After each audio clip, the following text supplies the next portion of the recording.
Evangelho de hoje, capítulo 12, amai-vos vossos inimigos, onde tem pagar o mal com o bem. Ouvistes o que foi dito, amarás ao teu próximo e odiarás teus inimigos. Mas eu vos digo, amai vossos inimigos, fazei o bem aos que vos odeiam, e orai por aqueles que vos perseguem e caluniam. Desse modo, vos tornarais filhos de vosso Pai, que está no céu, porque ele faz o sol se levantar para os bons e os maus, faz chover para os justos e injustos. Pois se amardes somente aqueles que vos amam, que recompensa terás disso? Os publicanos também não fazem o mesmo?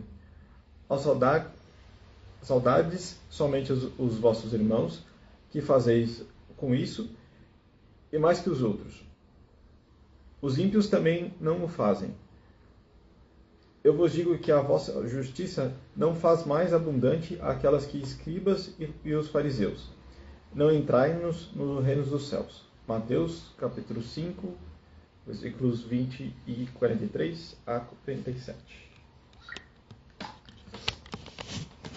Boa tarde. Seguindo o pensamento de ontem, é claro, irmão Antônio.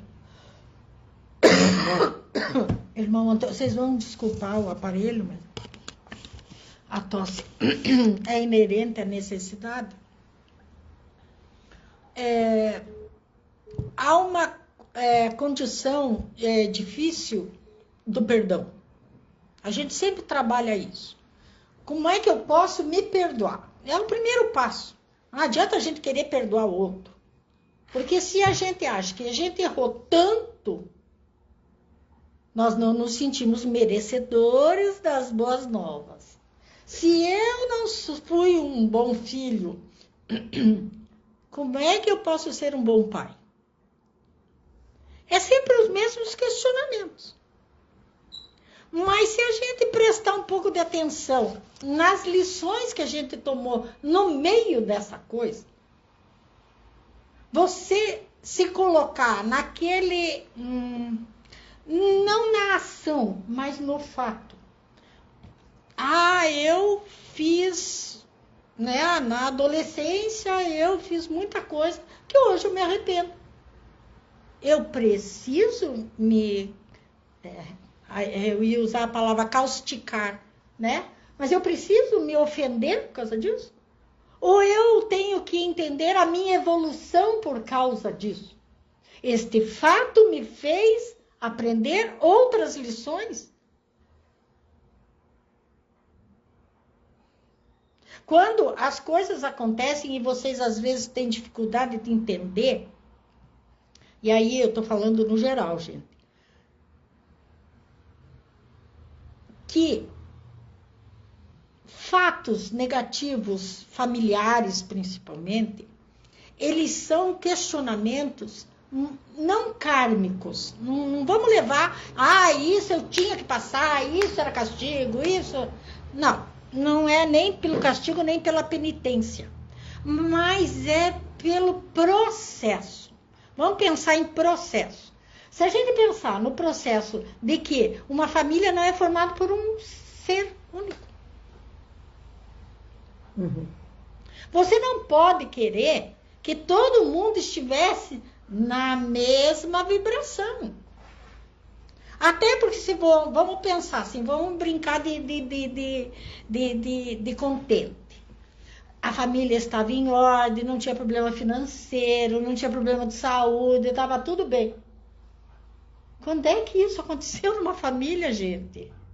Família sempre tem alguma coisa que está questionando, que está mexendo, seja porque alguém faleceu, um ente mais antigo ou mais velho, ou porque a coisa não combina, ou a sociedade. Hoje vocês podem ter dinheiro, vocês podem ter tranquilidade, vocês podem ter tudo, mas a sociedade lá fora está pegando fogo. Isso é novo? A sociedade lá fora pegou fogo agora? Ou ela vem pegando fogo? Então, mesmo que a família estivesse estruturada, tudo estivesse em ordem, o ambiente social era negativo, em muitas épocas. Por um problema ou por outro. Se a gente pensar no Brasil, né? Quando é que teve paz social? Nunca. Porque sempre tem um para levantar uma bandeira que nem sempre é a melhor, mas faz parte do estímulo de sociedade brasileira. Pela sociedade que aqui veio, que aqui formou. Então, se a gente parar para pensar que se passou por guerras, e não uma guerrinha, aí já alguém aqui já me chamou a atenção. Tá, a gente, no Brasil, nós tivemos guerras. Não é só do Paraguai, não é só do Contestado, não é só dos farrapos, não é só o lá de cima, que eu perdi o nome agora. Eu não sou boa em história. Então, o que acontece? Você acha que nada sobrou?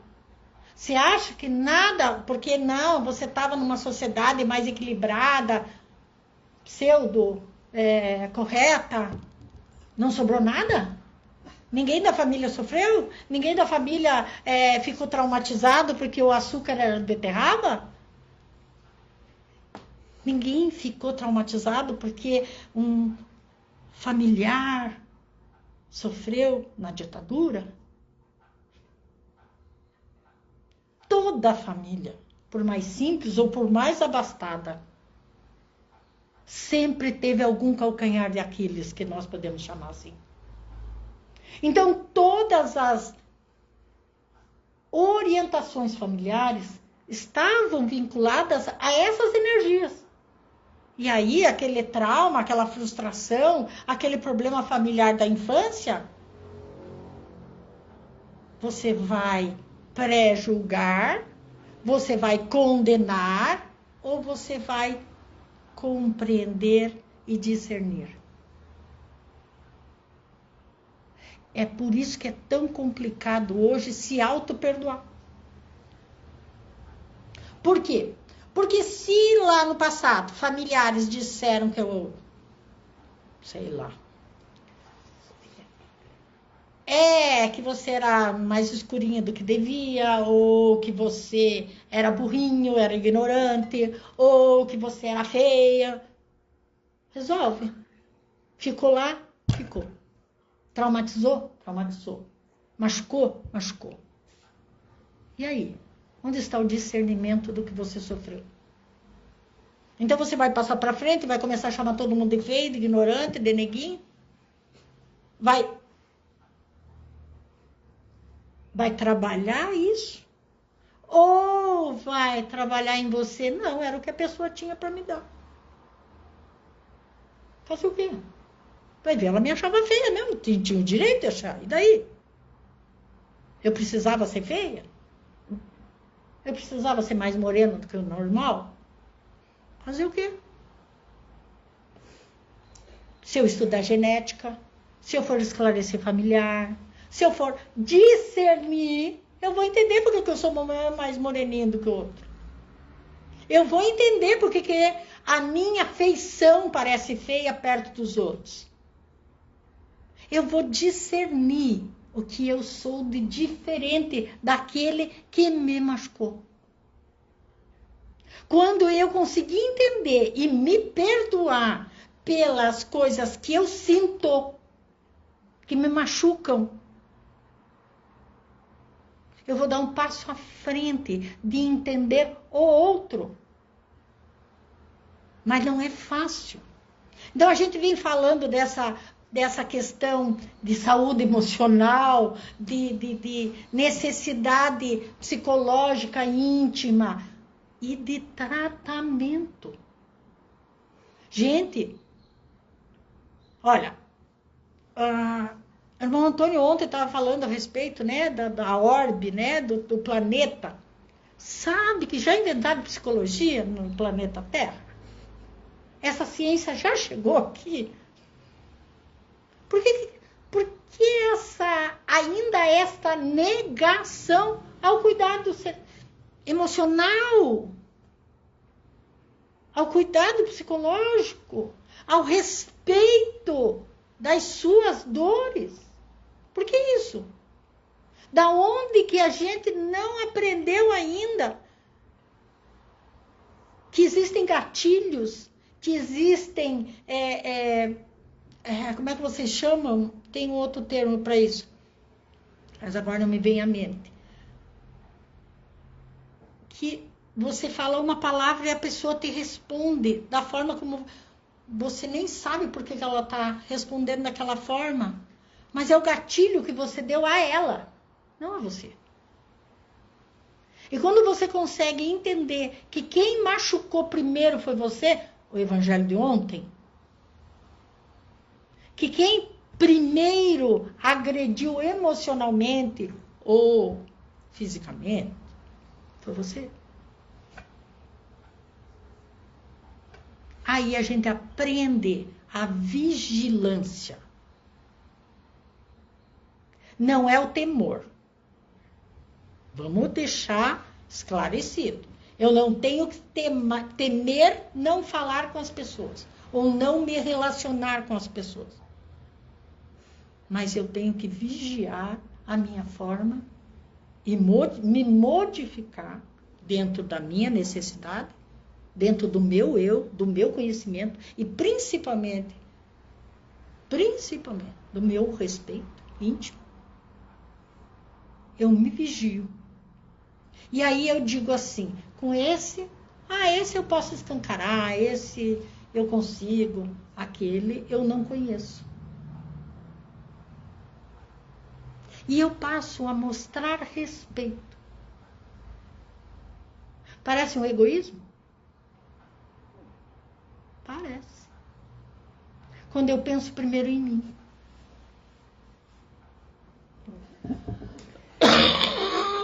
Por isso que é tão difícil essa bendita palavra egoísmo. Porque quando eu vou tentar me fazer entender, quando eu, em vez de ser 100%, como que se chama? Franca e honesta, eu começo com esse eu falo de um jeito, com o outro eu falo de outro jeito. Não parecem máscaras? Não parece hipocrisia? Ou parece cuidado? Parece vigilância? Parece conhecimento? Parece discernimento? Veja que é uma linha tênue.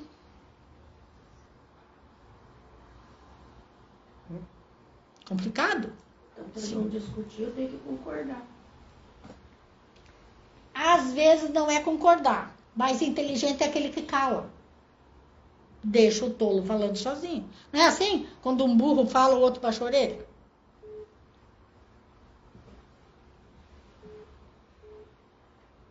Como é que eu posso entender-me nesse sentido? Sem um conhecimento psicológico das minhas fraquezas. Sem fazer uma terapia, sem trabalhar isso, eu não tenho como. Não tenho, gente. Não tenho. Eu não tenho como me conhecer se eu não fizer uma terapia.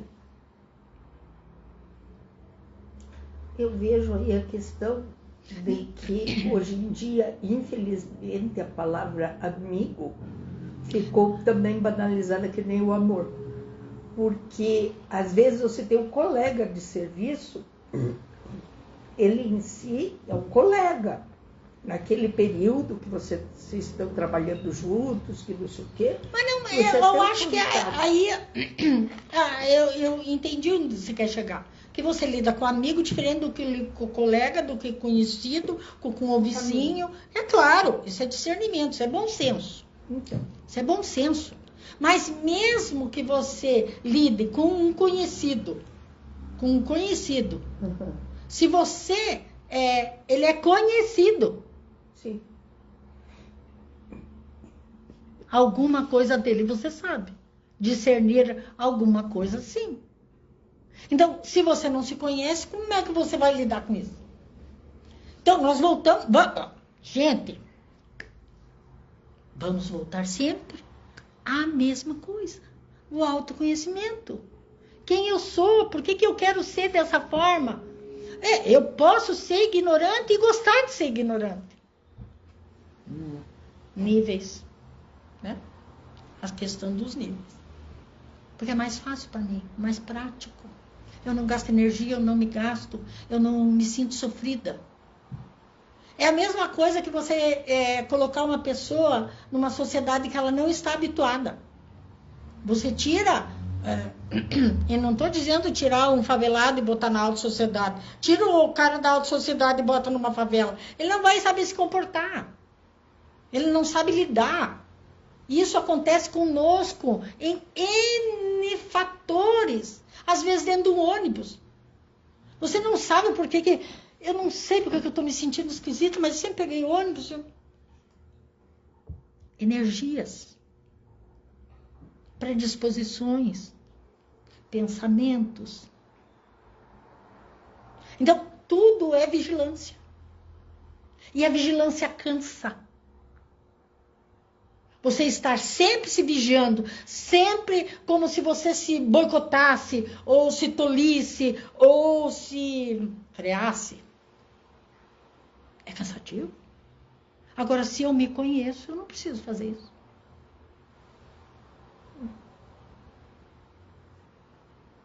Porque já ficou orgânico, né? Eu já sei como eu vou reagir. Eu já Exato. Você já nem dá a impressão, que o cérebro, ou seja, o inconsciente energético, que aí é uma outra palestra que a gente precisa pedir para o irmão Antônio fazer, anota aí, Débora, ou eu posso fazer, não, a gente vê. O que acontece? Nós temos um inconsciente energético, tá? Já toquei no assunto, vamos um pedacinho. O que é esse inconsciente energético?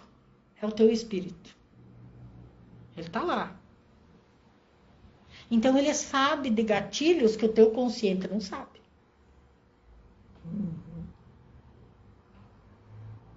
Pelas N vidas que você teve e os gatilhos que você tem lá. Então, é aquilo que é assim, você imagina, uma pessoa comete um crime e todo mundo diz, meu Deus, jamais, essa pessoa era boníssima, jamais teria tido essa atitude. Mas o gatilho inconsciente energético estava lá. E o teste não passou. Nossos testes kármicos. Aí sim é um teste kármico. Então, muito do que a gente programa também está no nosso inconsciente energético. E é por isso que é tão importante, a gente vai batalhar muito esse ano, a respeito das terapias. Porque nós estamos vendo o povo surtar por pouca coisa.